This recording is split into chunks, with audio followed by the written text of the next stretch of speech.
Jarang diketahui, ternyata dulu Aidit anak emas Bung Hatta, meski akhirnya bermusuhan. Penjajahan Jepang punya andil besar dalam perkembangan sejarah Indonesia. Empunya kuasa melanggengkan politik merangkul kaum Bumiputra. Wadahnya disiapkan, Pusat Tenaga Rakyat atau Putera namanya. Ragam tokoh bangsa diajak bergabung. Dari Bung Hatta hingga Dipa Nusantara Aidit. Di dalam organisasi itulah, kedekatan Hatta dan Aidit terjalin. Aidit kagum dengan pemikiran Bung Hatta.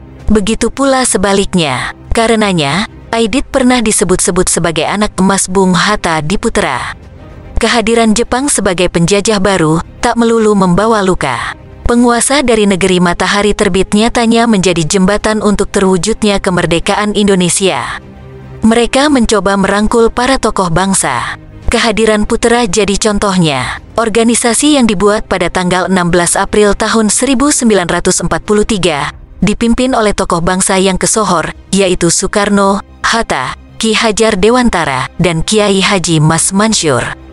Keempatnya pun dikenal sebagai empat serangkai. Penjajah Jepang berpikir, kehadiran Putera dapat menjadi corong dukungan kepada kepentingan perang.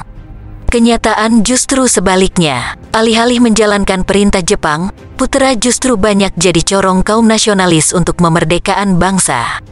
Ruang gerak kaum nasionalis semakin meningkat. Bahkan, lebih bebas bersuara dari zaman Belanda. Putera jadi kendaraan politik tokoh bangsa dalam memobilisasi kaumnya, bersiap melepas diri dari belenggu penjajahan. Atensi publik pun didapat. Orang-orang mulai membicarakan narasi kemerdekaan di mana-mana. Apalagi kaum Bumiputra telah gerah dengan penjajahan, terutama bagian diperas bak sapi perah. Sementara bagi para pemimpin nasionalis, Putera terutama merupakan sarana untuk menyebarkan dan menginisiasi ide-ide nasionalis di kalangan rakyat, serta mengusahakan kesepakatan yang dibuat dengan Jepang, yang mengarah kepada pemerintahan mandiri. Signifikansi Putera yang berikutnya bagi para pemimpin nasionalis, meskipun yang ini kurang begitu penting, adalah sebagai organisasi yang didedikasikan untuk membantu tujuan-tujuan perang Jepang, tetapi sebatas tujuan minimum saja yang diperlukan, demi mencapai tujuan-tujuan nasionalis jangka panjang. Orang-orang yang aktif di dalam Putera adalah sejumlah besar kaum oportunis, yang benar-benar mencari keuntungan bagi dirinya sendiri, dan sejumlah kecil simpatisan Jepang. Akan tetapi, mayoritas pemimpin maupun anggota yang aktif, terutama memandang Putera sebagai sarana untuk mendukung perjuangan jangka panjang menuju kemerdekaan. Untuk tujuan akhir tersebut, Putera bukanlah instrumen yang sempurna dan sama sekali tidak tepat.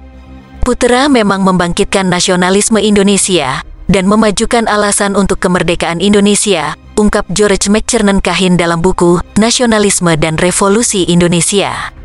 Utuy Tatang Sontani penasaran betul, kala Kepala Kantor Pusat Tenaga Rakyat Cabang Bandung memberitahunya bahwa akan ada tenaga baru dari Jakarta. Orang baru itu tampaknya bukan orang biasa. Kepala kantor mengatakan bahwa orang itu adalah anak emas Bung Hatta.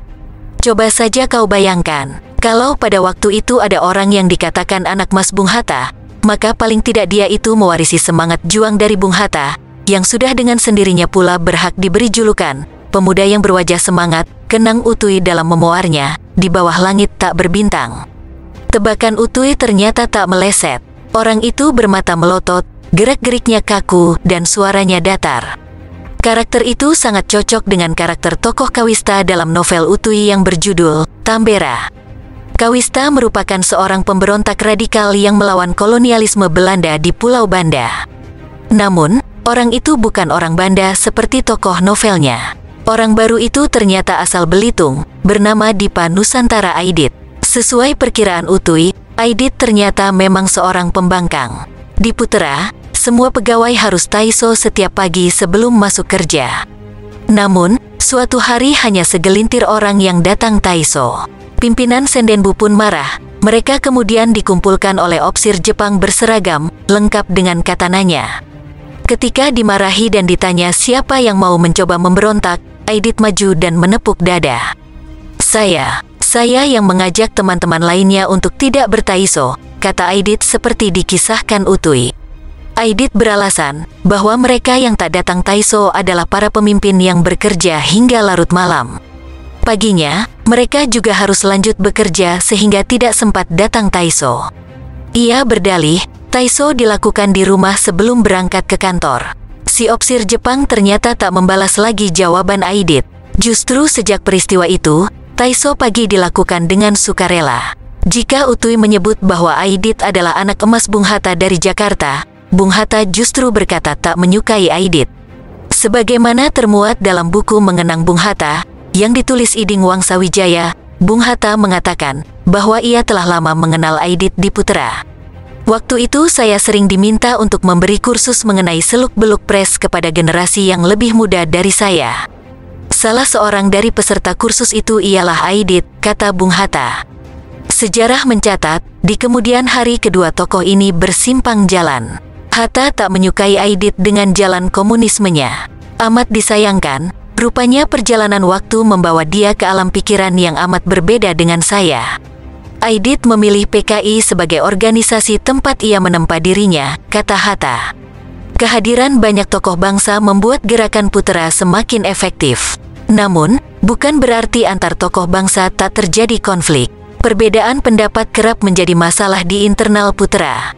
Konflik antara Soekarno dan Aidit, yang kemudian dikenal sebagai petinggi Partai Komunis Indonesia, misalnya.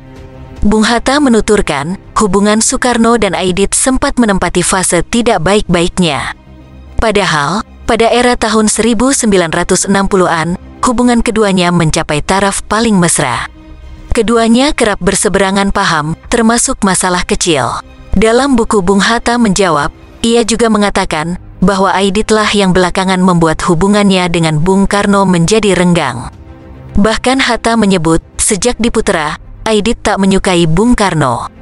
Selama bergabung dengan Putra yang berkantor di Jalan Gereja Teresia, Bung Hatta juga berkantor di Pegangsaan sebagai penasehat tentara Jepang. Di kantor Pegangsaan ini, ia memiliki ruangan yang tak boleh ada satupun orang Jepang di dalamnya. Waktu itu, salah seorang pegawai di kantor itu adalah Aidit. Yang lain ada lagi, Yusuf Yahya, ungkap Bung Hatta. Suatu hari, kata Bung Hatta, Bung Karno masuk dan semua orang yang ada dalam ruangan tersebut berdiri.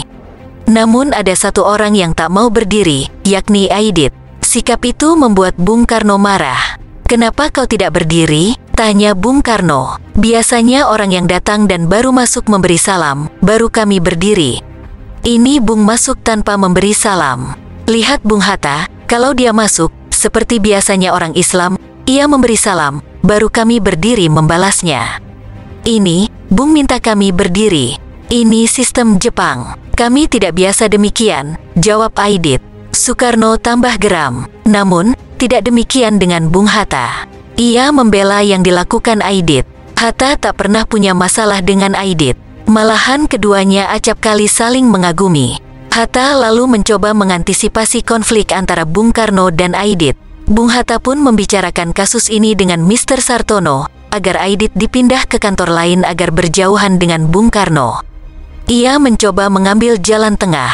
Memisahkan keduanya jadi solusi. Hatta memilih memindahkan Aidit ke kantor Putra Cabang Bandung.